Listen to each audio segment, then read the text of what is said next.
we talked about the collapse last year. Sure. Obviously, that's where it all started. And then it gets to the point of whether or not Nick Sirianni should keep his job. Jalen Hurts and Nick Sirianni have a beef, right? Yes.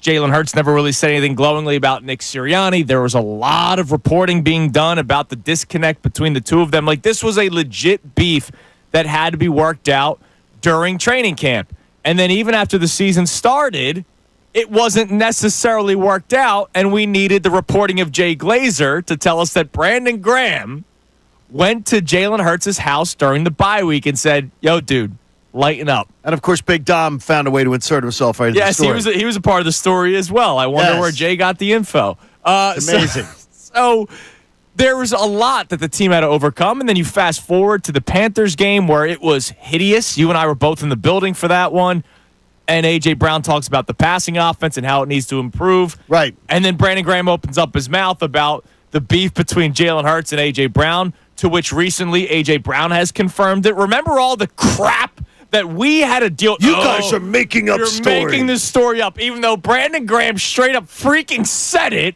and then we react to it. Where are the problems because we're reacting to it, and A.J. Brown since confirmed it. Can that guy get money back for his plane? Oh, my God, that he was flying I forgot overhead? all about that. Hopefully he gets the money back on that. The fake news plane when it was a player of the Eagles who said it. It's unbelievable. Anyways. But thankfully, good for the Eagles. Thankfully, it all worked out. For overcoming all of it. Now, yesterday, the NFL Players Association, this is the third year they're doing it. This hasn't been going on for a while. What's that? No, it's been going on for a while. Has it? Oh, no, it's been going on for a while. I only remember over the last couple of years. But the NFL Players Association, they do an anonymous poll from the players on each respective team, and they give grades for a bunch of things. The organization, their owner, head coach, right, all those things. And the Eagles graded out pretty poorly. Now, what people have to understand is this came out during training camp. This is when they do the voting and the grading and all that kind of stuff. So there were a lot of people when the articles and all the screenshots came out yesterday, the voting, they were shocked. Like, oh, my God, this team won the Super Bowl, and they graded out this poorly. This happened during training camp. So it was when all this stuff was first starting with all these beefs. Yes, there was still beef going on, and there was beef, obviously, with more than just the head coach. Yeah. And more than just some of the other people in the building. Absolutely, and we will give you some of these grades coming up in the next segment. But, again, today's discussion is, wow, this team was truly special, not just for how talented they were, right? We knew that Saquon Barkley was special, and A.J. Brown, Devontae. Obviously, the defense caught the world by storm. We didn't think that they were going to be number one. No. But this defense, talent-wise, was truly special. But what else makes this team very special? I know we've talked about this a lot. You don't want to give too much credit for the person that sets the fire. Putting it out. To put it out. No. But I will give them credit for them being able to fix a lot of the issues that they created. Correct. In order to overcome it to the point where they're Super Bowl champions. No, I mean, when you're champions, when you get to that level, it's all praise. It's amazing praise. I don't give credit for fixing what you break, but I do give credit for you're a champion. And these guys are champs, and they deserve all the love, all the praise, all the respect. And guys like Nick Sirianni really overcame a lot. Yeah. And it has been to all of our benefit. And you know what I can't wait for? It's going to happen at some point this offseason. There's going to be a Tim McManus article or a Jeff McClain article or a podcast. He does the Uncovering the Birds podcast of, like, the real story. The real and inside story. Yeah, exactly.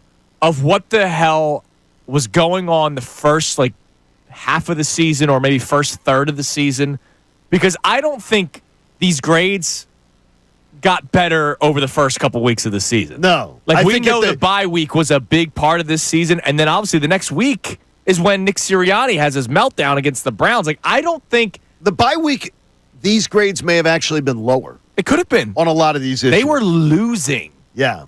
I mean, they were 2-2, but they were not playing well, and they were not doing what was expected of them. They barely beat the Saints. Bad loss against the Falcons. Horrible loss against the Bucs. Granted, all the injuries, but it was a bad loss. A team that didn't even look like they showed up to play. You barely survive a terrible Saints team. Yeah.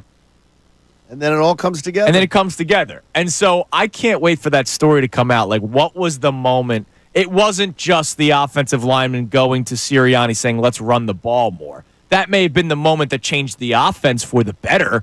But what was the moment that kind of got everybody in shape? And I'm not saying physically. I'm saying mentally. Like, that may have been the catalyst to it, though, is that, look, it's anything. When things start to feel good around your work, everything goes a little better at work. yeah. When you're on a little bit of a roll and you feel like things are positive, it makes every workday better. So maybe the change on the offense is exactly what they needed to jumpstart some positivity. Everybody feels better walking in the building. Look, winning cures a lot. It does. It does cure a ton. And look, you think about it. So they barely beat the Browns, right? The Sirianni meltdown day was they barely beat Cleveland. I've said it before. They barely beat the Browns at home, barely beat the Jags at home, barely beat Carolina at home, barely beat a terrible Saints team. 4 of their wins were against 4 of the worst teams in football, and they looked bad in every one of those games. They did, but then after the Browns game, I know the other games happened afterward, but they beat the Browns 20-16. Then they just destroy the Giants and destroy the Bengals. So something happened. Something clicked. Bengals game was a 1-score game in the fourth quarter. Let's be honest. And then they beat them by 20. I understand. But it was that game was still hanging in the balance. When that 4th and 1 play happens, right, where Cooper DeJean, that's a 7-point game. You never know what happens at that point. I'm just fascinated to find out one day what clicked for the Eagles. And then all of a sudden they turned things around. And there is not one Eagles fan that's out there that could tell me that they thought they were going to be fine this entire time. And even though these grades, I don't know how much people make of them, it didn't look great for the Eagles.